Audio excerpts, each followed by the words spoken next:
আসসালামু আলাইকুম। আশা করি সবাই ভালো আছেন। আজকে তুর্কি বা তুরস্ক সম্পর্কে কথা বলবো। ভিসা কিভাবে করতে হয়, ট্যুরিস্ট ভিসা কিভাবে করবেন, এইসব বিষয় নিয়ে আমি কথা বলবো। আদৌ আপনি ভিসা পাওয়ার যোগ্য কিনা সেসব বিষয় নিয়ে কথা বলবো। প্রথমেই আসেন তুর্কি সম্পর্কে কিছু কথা বলি। আসলে আমাদের মনে সবসময় কি জায়গা জানেন, ইউরোপ চলে যাব, ইউরোপ যাব, ইউরোপ যাব, যে কোনোভাবে আমরা ইউরোপ যাব। কিন্তু আপনি হয়তো জানেনই না যে আমাদের মুসলিম কান্ট্রির মধ্যেও একটা ইউরোপ আছে, সেটার নাম হয়েছে টার্কি বা তুরস্ক। আপনি মানে ইউরোপের যে লাইফস্টাইল চান সেরকম লাইফস্টাইলই কিন্তু আপনি তুরস্কতে পাবেন। বুঝতে পারছেন? তো আমাদের আসলে বেশিরভাগ তুরস্ক যায় কেন জানেন? সেটা বলি। যেরকম তুরস্কর আশেপাশে যে কান্ট্রিগুলো আছে, যেরকম Bulgaria, Greece, Georgia, Armenia, Azerbaijan, তো এইসব কান্ট্রি হয়েছে যে ইউরোপের মধ্যে। বুঝতে পারছেন? এইসব দেশে আসলে যেতে চায় মানুষ। বুঝতে পারছেন? অথবা সাইপ্রাস, এইসব দেশে যাওয়ার জন্য আর কি তুর্কিতে গিয়া কয়েকদিন পরেই চলে যায়। কিন্তু তারা কিন্তু জানেই না যে তুরস্ক কিন্তু এই যে কান্ট্রিগুলোর নামগুলা বলছি, তাদের যে দুই একটা কান্ট্রির কিন্তু অর্থনীতি তুর্কিতে বেশি। এবং সেখানে কিন্তু আপনি যদি অ্যাজ এ মুসলিম হয়ে থাকেন, সেক্ষেত্রে কিন্তু আপনি সেখানে কিন্তু একদম 100% মুসলমান লাইফ লিড করতে পারবেন, এবং গর্বের সাথে এবং বুক ফুলাইয়া, যেইগুলো আপনি ইউরোপে করতে পারবেন না। তাহলে আপনাকে একটা খারাপ নজরে দেখবে।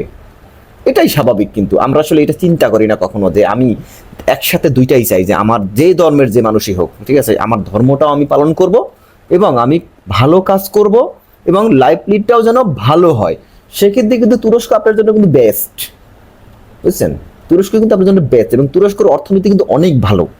তুরস্কতে বাংলাদেশি এমনও লোক আছে আমার পরিচিত, তারা ধরেন মাসে 2-3 লক্ষ টাকা, তারা তারা কোনো শিক্ষিত মানুষ না, 2-3 লক্ষ টাকা ইনকাম করে খুব অনায়াসে। বাংলাদেশের 2-3 লক্ষ টাকা খুব অনায়াসে ইনকাম করে, জাস্ট তারা ওখানে টিকে গেছে ভালো কাজ করে।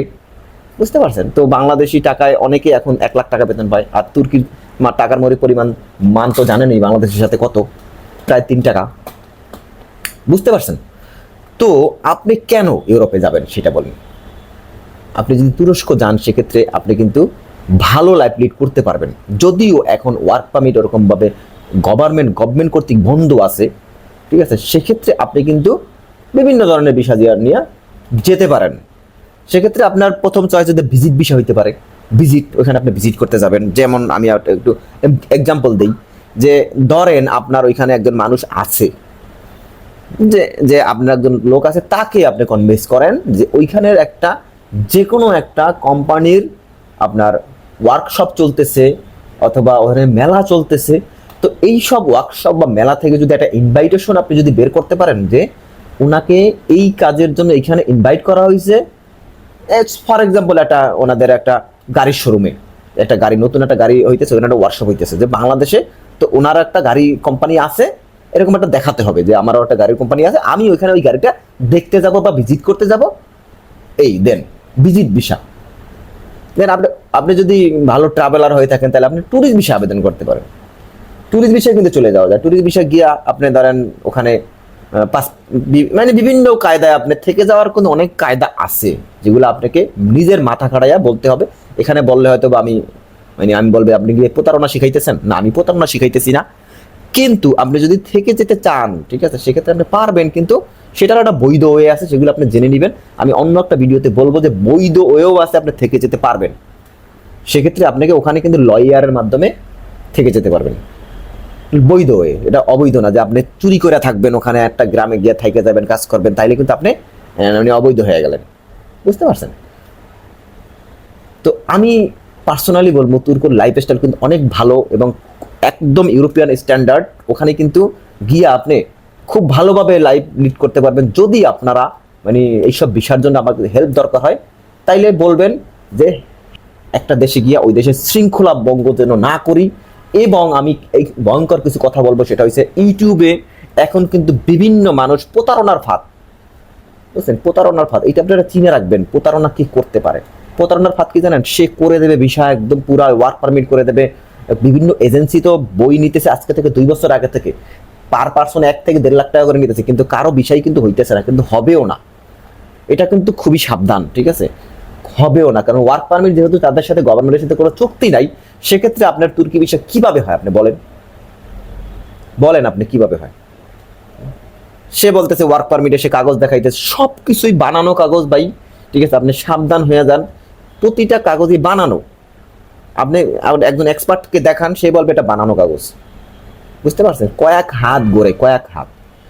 যে আপনার দিচ্ছে সে হয়তো অনেক সময় জানে না যে এটা আসলে বানানো কাগজ, কারণ সেও আসলে কিছুই জানে না। সে একজন বলছে, প্রতারণা অনেক প্রকারের। সে একজন তাকে বলছে যে আমি তুরস্ক ওয়ার্ক পারমিট করে দিতে পারবো, সে আবার তাকে আরেকজনকে বলছে, এরকম করতে করতে যে মেইন লোক সে হচ্ছে প্রতারক, সে টাকাগুলো নিয়ে সে ফ্রুত। বাংলাদেশে এরকমই হয়। আর গতকালকে পরশুদিন একটা নিউজ বেরোইছে যে আপনার ফিনল্যান্ডে পাঠানোর কথা বইলা আপনার 100 মানুষের কাছে বই নিছে, প্রতি 2 থেকে 2.5 লাখ টাকা নিছে, প্রায় 2 থেকে 2.5 কোটি টাকা নিছে। সম্মানিত দালাল, দালাল না, সে একদম রিক্রুটমেন্ট এজেন্সির মালিক, এবং সে 2-3 কোটি টাকা নিয়ে শুধু একটা দেশ থেকে সে 2-3 কোটি টাকা হাওয়া করে ফেলাইছে। সে এখন কোথায় আছে কেউ জানে না, তাকে খুঁজতেছে। ভাই, একটা মানুষকে যদি আত্মগোপনে থাকে, যদি সে নিজে যদি ব্রেনটি হয়, আর এইসব মানুষ তো খুব প্রো লেভেলের ব্রেন থাকে তাদের, তারা যদি আত্মগোপনে চলে যায়, সেক্ষেত্রে আপনি কি তাকে বের করতে পারবেন? কখনোই পসিবল না। টাকা যখন একজনের হাতে চলে যায়, তখন কিন্তু আপনি কিছুই করতে পারবেন না। বুঝতে পারছেন? যদি আপনার পাশের গ্রামে বা পাশের বাড়ি না হয়, সেক্ষেত্রে আপনি কিচ্ছু করতে পারবেন না। হ্যাঁ, তারপরও আমরা রিস্ক কেন নিব না? রিস্ক তো অবশ্যই নিব, বাট আপনাকে রিস্ক নেওয়ার কিছু পলিসি আছে। আপনি অবশ্যই যাকে টাকা দিবেন তার কাছ থেকে ব্ল্যাঙ্ক চেক নিবেন, চেকটা তার কিনা দেখে নিবেন, ঠিক আছে? ব্ল্যাঙ্ক চেক সিগনেচার করে নেবেন, অথবা যে অ্যামাউন্টটা তাকে দিবেন সেই অ্যামাউন্টের চেক আপনি তার কাছ থেকে নিবেন, একদম স্ট্যাম্পে 300 টাকার স্ট্যাম্পে আপনি নোটারাইজড করে দুজনের ছবি দিয়া যে চুক্তি হইলো, কত দিনের মধ্যে পাঠাতে পারবেন, কত দিনের মধ্যে আপনি টাকাটা ফেরত দিবেন, সেইভাবে আপনি চুক্তি করবেন, যে তাছাড়া আপনি টাকা দিবেন না। বুঝতে পারছেন? আর একটা কথা, আমরা কিন্তু কাজ শিখবো। বাংলাদেশে যারা আছি আমরা আসলে কাজ শিখি না। একটা কাজ শিখেন, যে কোনো একটা হাতের কাজ শিখেন, তাইলে আপনি কিন্তু বিশ্বের যে কোনো জায়গায় যান, আপনার মূল্য আছে। কিন্তু আমাদের মূল্য নাই কেন জানেন? আমাদের কাজ শিখি না, আমরা জানি না। আমরা বাংলাদেশ থেকে এক্সপিরিয়েন্স সার্টিফিকেটকে বানাইয়া দেই আমার 4 বছর 5 বছর 50 বছরের অভিজ্ঞতা, কিন্তু সেখানে গিয়া যে সার্টিফিকেট আছে সেই সার্টিফিকেটের সাথে আমাদের কোনো মিলই নাই, কোনো মিল নাই। যে আমি কিচ্ছু জানি না, অথচ আমার সার্টিফিকেট দেওয়া হয়েছে কি, অথচ এমনও লোক আছে সার্টিফিকেট যে দিয়েছে সেটাই জানে না, কারণ সে তো সার্টিফিকেট বানাই নাই।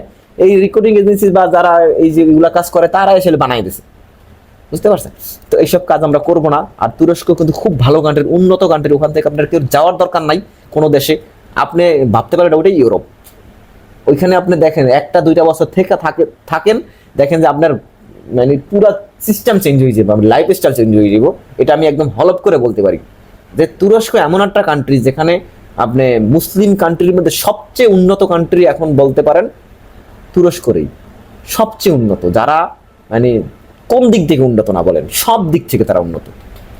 আপনি সামরিক দিক থেকে বলেন, অর্থনৈতিক দিক থেকে বলেন, কোন দিক থেকে, তারা ধার্মিক দিক থেকে বলেন, সব দিক থেকে তারা পৃথিবীর মুসলিমদের মধ্যে সবচেয়ে উন্নত এখন তারাই আছে।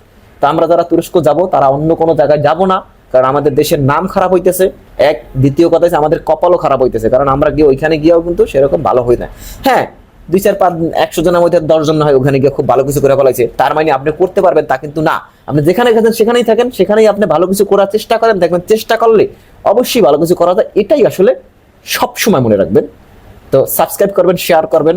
আল্লাহ হাফেজ।